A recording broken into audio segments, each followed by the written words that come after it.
Hello বন্ধুরা, তারাপীঠে হোটেলে ঢুকে যাওয়ার পরে এই যে রুমটা সবথেকে একটু বড় ছিল, মানে যে দুটো রুম বুক করেছিলাম তার মধ্যে এটা সবথেকে বড় ছিল বলে আমরা এই রুমটায় শিফট হয়েছিলাম। কারণ ওই যে রুমটা মেয়ে গেল ওই রুমটা আমার শ্বশুর শাশুড়ি মা ছিলেন।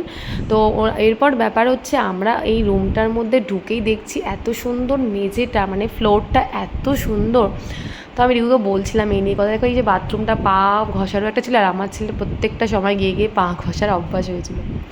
আর সবথেকে এই হোটেলে ভালো ছিল ইউটিউব ছিল বলে আমার অনেকটা এদেরকে নিয়ে নিশ্চিন্তে আমি একটু বসতে পেরেছিলাম। আর আমরা এতটাই হাঁপিয়ে গেছিলাম জার্নি করে, তো আমরা তিনজনেই শুধু স্নান হয়নি, বাকি সবার স্নান হয়ে গেছিলো। তো আমরা এবার স্নান করে এবার চলে এসেছি হচ্ছে মন্দিরে। তো যেদিনই গেছি সেদিনই আমরা মন্দিরে পুজো দিতে গেছিলাম।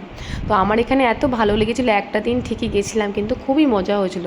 আর সবথেকে বড় ব্যাপার, এখানে এত গরম আর রোদ ছিল যে আমরা ছাতা নিয়ে গিয়েও ছাতা নিয়ে যেতে ভুলেই গেছি, মানে রুমের মধ্যে রয়েছে কিন্তু ছাতা নিয়ে বেরাতে ভুলে গেছি। এখানে এত জমজমাট আমি সেই ছোট্টোবেলায় এই হতে পারে 6 বছর কি 7 বছর মতো হয়তো এরকম সময় গেছিলাম, আর এই বিয়ের পর ছেলে মেয়েকে নিয়ে যাচ্ছি। তো প্রায় অনেকটাই সময় পর গেছি। আর আমি তারাপীঠে এই যে দোকানটা দিয়ে আমরা জুতো রেখে সমস্ত পেড়াগুলো নেওয়া হচ্ছে, আর রিকু ওখানে মালা পছন্দ করছিল। তো মালা পছন্দ করে দেওয়ার পর বললাম চলো আমরা দেখি লাইন, বলছে না লাইন আজকে সেরকম নেই, তোমাদের বেশি দাঁড়াতে হবে না। তো এই দেখো বেশি লাইন ছিল না, আমরা এই দেখো না ফাঁকা ফাঁকাই ছিল।